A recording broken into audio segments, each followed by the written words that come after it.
turabasuje kandi tubaye ikaze inshuti mukurikiye Sincere.official channel yanyu bagezaho amakuru n'ibiganiro bigezeho dukesha ijwi rya Amerika. Kora subscribe tugiye dukomeza kubana dore amakuru twabateguriye muri aka kanya. Umushinjacyaha mukuru w'urukiko mpuzamahanga mpanabyaha CPI Karim Khan araburira ko imitwe yitwaje intwaro iteza intambara mu burasirazuba bwa Kongo n'abayifasha batazihanganirwa. Any armed group, any armed forces, any allies of armed uwo ni Karim Khan, umushinjacyaha mukuru w'urukiko mpuzamahanga mpanabyaha CPI. Bwana Karim aragira ati ubutumwa bugomba kumvikana neza. Umutwe witwaje intwaro uwo ari wo wose, igisirikare icyo ari cyo cyose, abafasha imitwe yitwaje intwaro abo ari bo bose nta budahangarwa bafite. Bagomba kubahiriza amategeko mpuzamahanga agenga ibikorwa by'ubutabazi, kandi ibyo ndabivuga nta guca ku ruhande. Itegeko rigomba kuberaho gukurikizwa. Indwara itaramenyekana imaze kwica abantu barenga 50 mu majyaruguru ashyira uburengerazuba bwa Repubulika ya Demokarasi ya Kongo. Naho ingabo z'u Burundi zari mu butumwa bwo kubungabunga amahoro muri Somalia zigiye gutaha zose. Ayo makuru yose turayarambura mu kanya, ntimujye kure y'amaradiyo yanyu.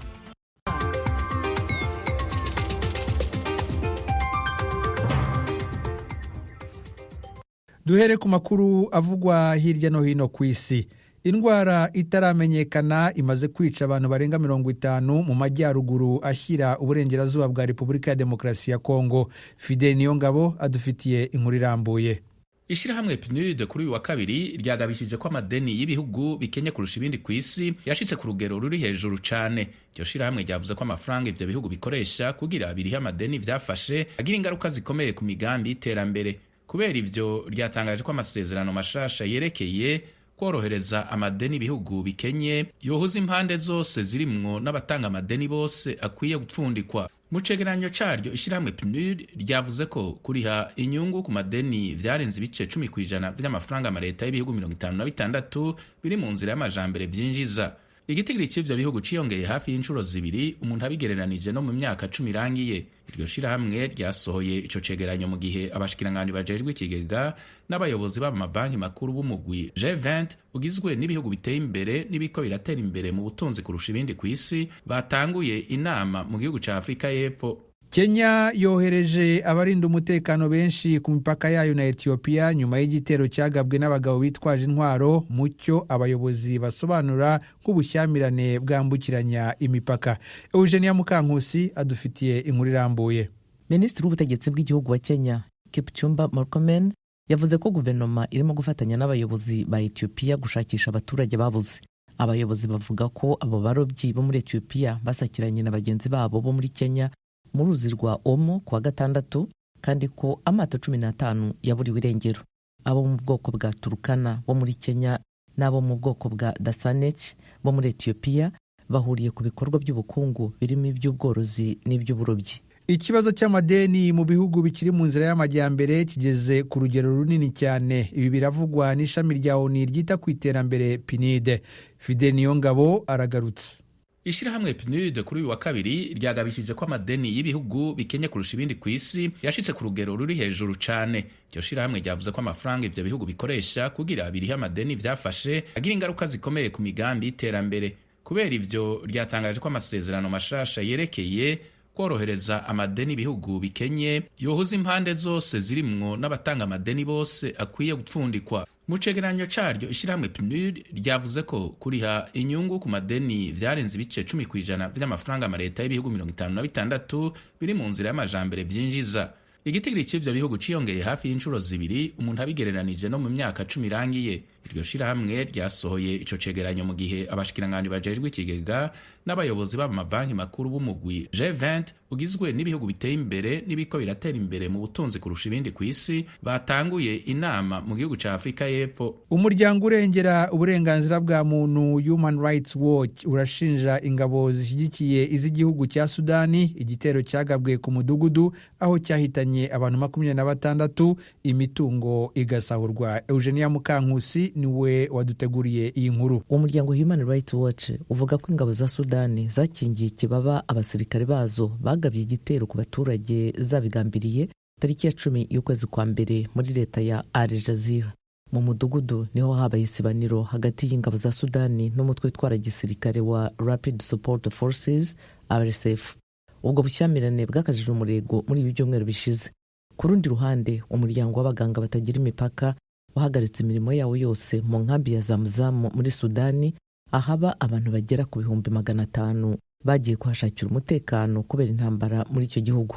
Iri tsinda ry'abaganga ryavuze ko imirwano hagati y'igisirikare cya Sudani na RSF yatumye batabasha gutanga ubufasha mu bikorwa byo kurengera ubuzima. Leta Zunze Ubumwe za Amerika yohereje abandi bimukira yita ko babangamiye bikomeye umutekano w'abanyamerika kubera ibyaha bikomeye bashinjwa muri gereza ya Guantanamo Bay mu gihugu cya Cuba. Fidel Niyongabo adufitiye inkuru irambuye. Leta ya Amerika yarungitse abo bimukira mu kibanza cy'igisirikare kigwanira mu mazi cya Guantanamo Bay muri Cuba. Umutegetsi wo mu bushikiranganji bwo kwivuna abansi bwa Amerika yavuganye n'ijwi rya Amerika yemeje ko indege y'ingwano itwara imizigo yo mu bwoko bwa C-130 yari itwaye abimukira yavuye mu kibanza cya gisirikare cya Fort Bliss muri leta ya Texas ishika mu kibanza cya Guantanamo Bay ku munsi w'Imana urangiye. Umutegetsi agira kabiri wo mu bushikiranganji bwo kwivuna abansi muri Amerika yatangaje ko abimukira 17 bageramiye bikomeye umutekano w'abanyamerika kubera ibyaha bikomeye cyane bakoze. Yavuze ko kubera izo mvo bapfungiwe mu kibanza cya Guantanamo Bay. Abo bategetsi bombi ko ari babiri ntibashatse ko amazina yabo amenyekana igihe bavugana n'ijwi rya Amerika ku bikorwa vyerekeye kwirukana abimukira ku butaka bwa Amerika. Abo bimukira bagirizwa ibyaha bikomeye cyane bajanywe mu kibanza cya Guantanamo Bay mu gihe vyari bitegekanijwe ko umushikiranganje ajejwe kwivuna abansi wa Amerika Peter Hegseth agendera ico kibanza kuri uyu wa kabiri kugira yihweze utwigoro tw'igisirikare ca Amerika two gushigikira igikorwa categetswe na President Donald Trump co kwirukana abimukira benshi bari ku butaka bwa Amerika batabifitiye uburenganzira. Mukomeje kumva radio Ijwi rya Amerika ivugira i Washington DC mu Kinyarwanda no mu Kirundi. Mujye no ku rubuga rwacu rwa internet kuri wa3.radio.voa.com mukurikire aya makuru. Kuri Facebook, Instagram, YouTube na X muradusanga kuri VOA radio yacu. Mukanya turajya mu makuru avugwa mu karere k'ibiyaga bigari byo muri Afrika.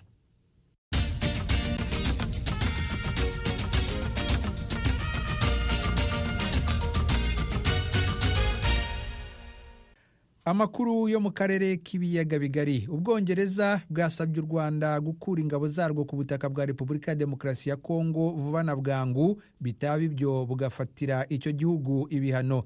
Ibyo bikubiye mu itangazo Ubwongereza bwasohoye kuri uyu wa kabiri rigaragaza aho iki gihugu gihagaze ku kibazo cy'intambara ibera mu burasirazuba bwa Kongo.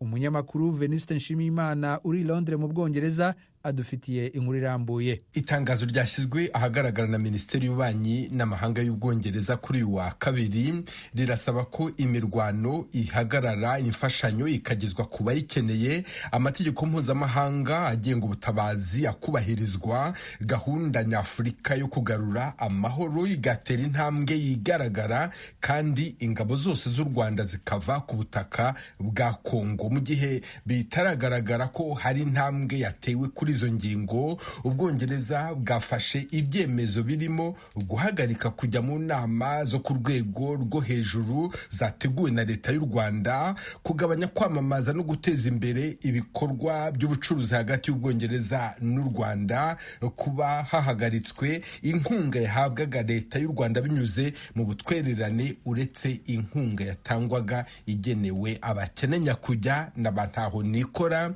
Ibindi byemezo Ubwongereza bwatangaje birimo kungurana inama n'abandi bafatanyabikorwa b'u Rwanda ku bihano bindi byafatwa. Bwavuze kandi ko bugiye guhagarika gahunda zo gufasha mu mahugurwa mu bya gisirikare Ubwongereza bwakoranaga n'u Rwanda no gusubiramo impushya zo kohereza ibikoresho bya gisirikare ku ngabo z'u Rwanda. Leta y'Ubwongereza ikomeza igira iti u Rwanda rushobora kuba rufite impungenge z'umutekano, ariko ntibishobora kwihanganirwa ko hakoreshwa imbaraga za gisirikare. Igisubizo cya politiki nicyo cyonyine gikwiye kuri iyi ntambara. Turasaba Repubulika ya Demokarasi ya Kongo kuvugana n'umutwe wa M23 mu rwego rw'ibiganiro rusange bitagira uwo biheza. Mu mpera z'icyumweru gishize, minisitiri w'ubwongereza w'ububanyi n'amahanga David Lammy yabonanye na perezida Felix Antoine Tshisekedi wa Repubulika ya Demokarasi ya Kongo na Paul Kagame w'u Rwanda. Mu biganiro bagiranye, minisitiri Lammy yagaragaje ko ibitero biheruka gukorwa n'umutwe wa M23 n'ingabo z'u Rwanda RDF birimo ifatwa ry'umujyi wa Goma na Bukavu ari ukuvogera ubusugire bwa Repubulika ya Demokarasi ya Kongo kandi ko binyuranije n'amahame agenga umuryango w'abibumbye. Minisitiri Lammy yasabye kandi abakuru b'ibihugu byombi gushyigikira ku buryo bugaragara gahunda y'amahoro iyobowe na Afurika yo gushaka igisubizo kirambye. Yababwiye ko umuryango mpuzamahanga uzafata ibyemezo bihamye kubera intambara ikomeje kwiyongera. Itangazo rya minisitiri w'ububanyi n'amahanga y'Ubwongereza rivuga ko mu byumweru bike bishize Ubwongereza bwunguranye inama n'abandi bafatanyabikorwa barimo ibihugu 7 bikize cyane ku isi G7 kandi bugasaba ihagarikwa ry'intambara mu burasirazuba bwa Kongo mu nama ya ONU ishinzwe umutekano ku isi no mu nama ya komisiyo ya ONU ishinzwe uburenganzira bwa muntu. Mu rugendo rwe mu karere k'ibiyaga bigari, minisitiri w'ububanyi n'amahanga w'Ubwongereza David Lammy yatangaje inkunga y'inyongera ingana na miliyoni 14,600 by'amafaranga y'Ubwongereza, inkunga igenewe abazahajwe n'intambara yo mu burasirazuba bwa Repubulika ya Demokarasi ya Kongo. Kuva mu mwaka wa 2017 kugeza mu mwaka wa 2021, Ubwongereza bwahaga u Rwanda buri mwaka intwererano ingana na miliyoni 60 z'amadolari. Ibi byemezo Ubwongereza bufatiye u Rwanda bitangajwe nyuma y'umunsi umwe gusa umuryango w'ubumwe bw'Uburayi unaniwe kumvikana ku bihano ibihugu biwugize byifuzaga ko byafatirwa u Rwanda. Igihugu cya Luxembourg cyabyitambitsemo bituma ibihano byari gufatirwa ikigo kimwe cy'u Rwanda n'abandi bayobozi 9 b'u Rwanda bidafatwa. Kuri ibi byemezo by'Ubwongereza, leta y'u Rwanda irashinja icyo gihugu kubogamira ku ruhande rwa Repubulika ya Demokarasi ya Kongo no kudashyira mu gaciro. Mugenzi wacu Geoffrey Mutagoma araduha ibindi kuri iyi nkuru. Mu itangazo yasohoye, Minisiteri y'Ububanyi n'Amahanga y'u Rwanda ivuga ko bibabaje ko Ubwongereza bwafashe izi ngamba ku buryo bugaragaza ko bufite uruhande bubogamiyeho muri iki kibazo. U Rwanda ruvuga ko gutekereza ko rwashyira mu kaga umutekano warwo n'abarutuye ari ukudashyira mu gaciro. Ruravuga ko izi ngamba ntacyo zifashije Repubulika ya Demokarasi ya Kongo kandi nta n'inkunga zitanga mu gukemura amakimbirane arangwa mu burasirazuba bwa Kongo ku buryo burambye binyuze mu nzira ya politike. Ku ruhare u Rwanda rushinjwa, rusobanura ko Repubulika ya Demokarasi ya Kongo ariyo yagombye kubirebwa na byinshi kurusha abandi bose bihuriye muri iki kibazo, nyamara hakaba nta na kimwe ibazwa ku kwibasira amoko amwe no guhohotera abaturage. Aha u Rwanda ruvuga ko mu bahohoterwa harimo iyicwa ry'Abanyamurenge muri Kivu y'Epfo. U Rwanda ruravuga ko impamvu itayibazwa zigaragarira buri wese, ariko rukongeraho ko kuba bimeze gutyo ari uguteza Kongo umurindi wo gukomeza gukoresha uburyo bwa gisirikare muri iki kibazo, bigatuma kidakemuka kandi abaturage bakaguma kuhababarira. U Rwanda kandi ruvuga ko ruzakomeza gushimangira ko impamvu z'umutekano warwo zihabwa agaciro. Rubona ko leta n'abafatanyabikorwa bayo ku rwego mpuzamahanga batigeze babyitaho, rugasanga iyi ntambara y'urudaca n'ibibazo by'umutekano muke bisa naho hari ababifitemo inyungu ku buryo butaziguye cyangwa buziguye. Kuba iki kibazo cyabonerwa umuti, u Rwanda ruvuga ko rwiyemeje gukorana n'ibindi bihugu harimo n'ibyo ku rwego rwa Afurika bigerageza kuba umuhuza muri iki kibazo. Aha rugasaba umuryango mpuzamahanga gushyigikira iyi nzira rubona ko ariyo rukumbi yizeweho umuti urambye. Tukivuga kuri ibyo bihano bikomeje gufatirwa u Rwanda, ishyaka PS Imberakuri uruhande ruyobowe na Bernard Ntaganda rirasaba ubutegetsi bw'u Rwanda kwisubiraho kuko risanga abaturage basanzwe aribo bazagirwaho ingaruka z'ibyo bihano birimo gufatirwa igihugu. Uyu yanasabye ubutegetsi gufungura urubuga rwa politike. Yabivuze mu kiganiro kigufi yagiranye na mugenzi wacu Tim Ishimwe. Icyo bivuze ku baturage ngira ngo ubu ngubu ni ukubahuhura. N'ubundi abaturage b'u Rwanda ntago bari babayeho neza, ntawe utabizi ko dufite ishyaka FPR imaze imyaka 30 ku butegetsi iyoboza igitugu ku buryo ntacyo rwose umuturage yunguka mu mibereho ye. Ubu rero ibintu bigiye guhubuka abaturage ubu bagiye gupfa nk'uko zishwe na muraramo. Mu itangazo hari aho wanditse ko gukora ibi ku Rwanda rusa nk'aho rwishyize mu mutego. Ahangaha washaka kuvuga iki? Icya mbere, kuba rwayishyize mu mutego ni ubutegetsi bubi bwaranze iyi leta ya Perezida Paul Kagame mu myaka 30.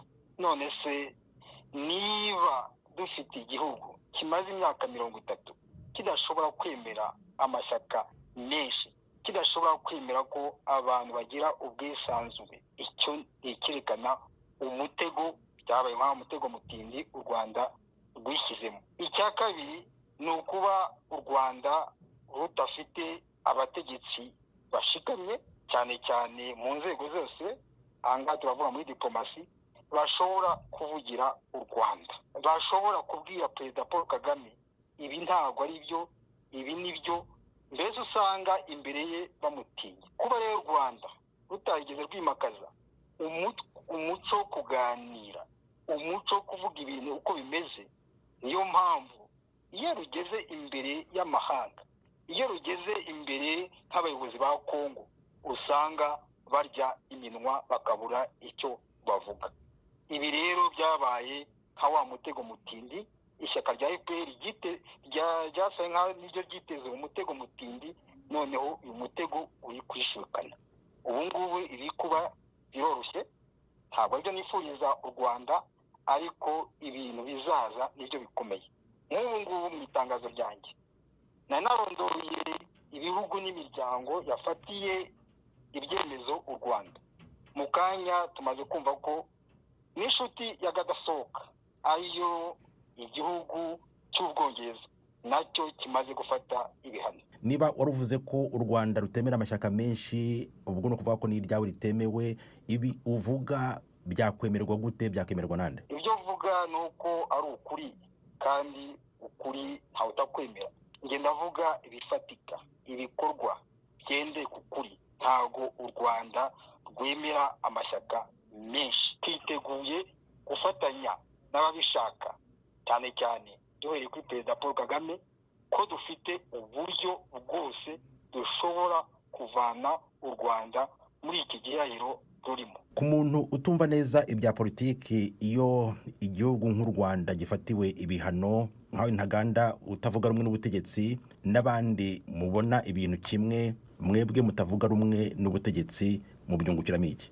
Twebwe sinavuga ko hari icyo twunguka, ahubwo natwe kuko turi abaturage b'Abanyarwanda, natwe turababara. Nayo mpamvu duhaguruka tukavuga ati tugakora itangazo nka ririya tugaragaza amakosa yakozwe na leta y'u Rwanda iyobowe na Perezida Paul Kagame, tuyisaba kugira ngo bahindure uburyo bakora cyangwa bayobora igihugu. Icya kabiri, ibintu nk'ibi ngibi iyo bibaye, birumvikana ko tugomba guhebera urwaje, tukemera ko natwe tugomba kwemera kubabara, kuko umuntu umwe w'umunyabwenge yavuze ati abaturage nibo bagira umuyobozi bakwiye. Ibyo rero dufite nk'Abanyarwanda, nibo bayobozi dufite, kandi aba bayobozi twaremeye ko badusya, twaremeye ko baduharanga ku rusyo, nitwemerere dukenyeye natwe tubabare, ariko byumvikana ko ntacyo twunguka, ahubwo turakomeza kubabara. Umuti ubona niki, ubona u Rwanda rwakora kugira ngo rwikure muri ibi bihe? Icya mbere, ishyaka rya FPR rigomba gufungura urubuga rwa politiki. Icyo ni icya mbere. Icya kabiri ni ukwemera ukumva ko rugomba kubana n'ibihugu ruturanye nabyo, n'ibihugu bikikije u Rwanda, kuko umuntu ashobora guhitamo inshuti ariko ntashobora guhitamo umuti. Umushinjacyaha mukuru w'urukiko mpuzamahanga mpanabyaha CPI Karim Khan araburira ko imitwe yitwaje intwaro iteza intambara mu burasirazuba bwa Kongo n'abayifasha batazihangarirwa. Bwana Karim Khan ibyo yabitangarije abanyamakuru kuri uyu wa kabiri ubwo yageraga i Kinshasa mu murwa mukuru wa Repubulika ya Demokarasi ya Kongo. Ni mu ruzinduko agirira muri iki gihugu. Umunyamakuru Temistokle Mutijima aratugezaho ibindi kuri iyi nkuru. Umushinjacyaha mukuru w'urukiko mpuzamahanga mpanabyaha asuye Repubulika ya Demokarasi ya Kongo mu gihe iki gihugu cyugarijwe n'intambara mu burasirazuba bwacyo. yatangaje ko uru rukiko rutewe impungenge cyane n'uko ibintu byifashe muri Repubulika ya Demokarasi ya Kongo muri iki gihe. Ni mu gihe inyeshyamba za M23 zishyigikiwe n'u Rwanda ziheruka kwigarurira imijyi ibiri y'ingenzi Goma na Bukavu mu burasirazuba bwa Kongo, ibiziha ingufu zikomeye mu karere kuva zakongera kwegura intwaro mu mpera za 2021. Nyamara Bwana Karim Khan akavuga ko ku bijyanye n'izi ntambara ubutumwa bugomba kumvikana neza. And the message has to be conveyed very clearly. Ubutumwa bugomba kumvikana neza. Umutwe witwaje intwaro uwo ari wo wose, igisirikare icyo ari cyo cyose, abafashe imitwe yitwaje intwaro abo ari bo bose nta budahangarwa bafite. Bagomba kubahiriza amategeko mpuzamahanga agenga ibikorwa by'ubutabazi, kandi ibyo ndabivuga nta guca ku ruhande. Itegeko rigomba kuberaho gukurikizwa. Buri wese agomba kubahiriza amasezerano ya Roma. Nta ugomba kugaba ibitero ku basivili ngo akomeretse abantu cyangwa ngo abice. Inzobere za Loni zitangaza ko umutwe wa M23 ufashwa n'abasirikare b'u Rwanda bagera ku 4,000. Kuva wongeye kubura intambara, imirwano iwushyamiranyije n'ingabo za leta ya Kongo yateje ikibazo gikomeye gikeneye ubutabazi bwihutirwa mu karere kazahajwe n'intambara kuva mu myaka 30 ishize. Umushinjacyaha mukuru w'urukiko mpuzamahanga agasanga mu bijyanye n'ubutabera amategeko mpuzamahanga agomba gufata abanyekongo kimwe n'abatuye ibindi bihugu byo ku isi. Iki ni cyo gihe ngo turebe niba amategeko mpuzamahanga arengera ikiremwa muntu ashobora kwihanganira kumva ubusabe abaturage ba Kongo bakomeje kwitsaho, aribwo iyubahirizwa ry'amategeko mu buryo bungana. Abanyekongo bafite agaciro kimwe n'abanya-Ukraine, kimwe n'abanya-Isiraheli, n'abanya-Palestine, kimwe n'abakobwa cyangwa abagore b'abanya-Afghanistan. Mu ruzinduko rwe muri Kongo biteganijwe ko Karim Khan ahura na Perezida Felix Tshisekedi, abaminisitiri ndetse n'intumwa y'umunyamabanga mukuru wa Loni muri Kongo Madamu Bintou Keita. Azahura kandi n'abagizweho ingaruka n'intambara zo muri Kongo kimwe n'abagize imiryango ya societe civile. Iperereza rya mbere uru rukiko mpuzamahanga rwatangiriyeho ubwo rwatangiraga imirimo yarwo mu 2002 ryarebaga Repubulika ya Demokarasi ya Kongo. Kuva ubwo CPI imaze gukatira abantu 3 bahamwe n'ibyaha by'intambara bakoreye muri iki gihugu. Ibiro by'umushinjacyaha mukuru w'uru rukiko kandi mu 2023 byatangije amaperereza ku byaha bivugwa ko byakorewe muri Kivu ya ruguru kuva mu kwa mbere kwa 2022. Ibiro bya Bwana Kane bivuga ko uruzinduko rwe muri Kongo ruri mu murongo w'aya maperereza akomeje. Ingabo z'u Burundi zari mu butumwa bwo kubungabunga amahoro muri Somalia zigiye gutaha zose. Ibibaye nyuma y'uko ibihugu byombi binaniwe kwemeranya ku mubare w'ingabo z'abarundi zagombaga kuba mu mutwe mushya w'ingabo z'umuryango wa Afurika yunze ubumwe EUSOM. Ibindi kuri iyi nkuru tubibaze Fidel Niyongabo. Leta ya Somalia n'ishirahamwe ry'ubumwe bwa Afurika byarumvikanye ku bitigiri by'inteko ibihugu vyemeye kuzotanga zizoba ziri mu nteko nshasha z'iryo shirahamwe. Hari nyuma y'indwi zitaringeze kutumvikana hagati ya Somalia na Ethiopia, mu nyuma yaho hagati ya Somalia n'u Burundi ku gitigiri c'inteko zova muri ivyo bihugu vyombi. Umutegetsi w'ishirahamwe ry'ubumwe bwa Afurika atashatse ko izina ryiwe rimenyekana yabwiye ijwi rya Amerika ko inteko z'u Burundi ziri muri Somalia kuva mu mwaka wa 2007 zizohava. Inyuma yaho amaleta y'ibihugu vyombi atashoboye kumvikana ku gitigiri c'inteko zova mu Burundi.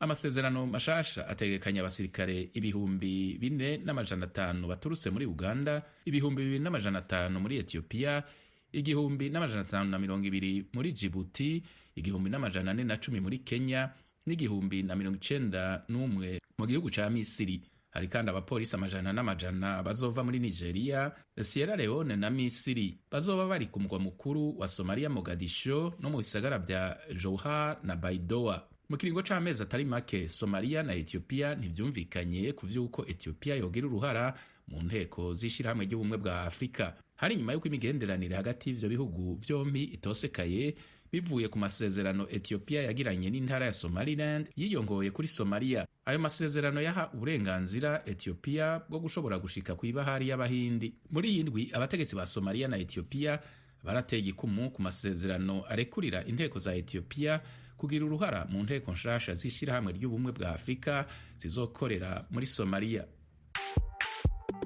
Muri Isanga ni ikiganiro cy'ijwi rya Amerika kibanda ku bibazo binyuranye byo mu karere k'ibiyaga bigari bya Afurika. Ikiganiro gitumira abantu bo mu nzego zitandukanye bagasubiza ibibazo by'abakunzi b'ijwi rya Amerika. Ndi mu ntara ya Muyinga aho bita muri komine Giteranyi aho bitatura.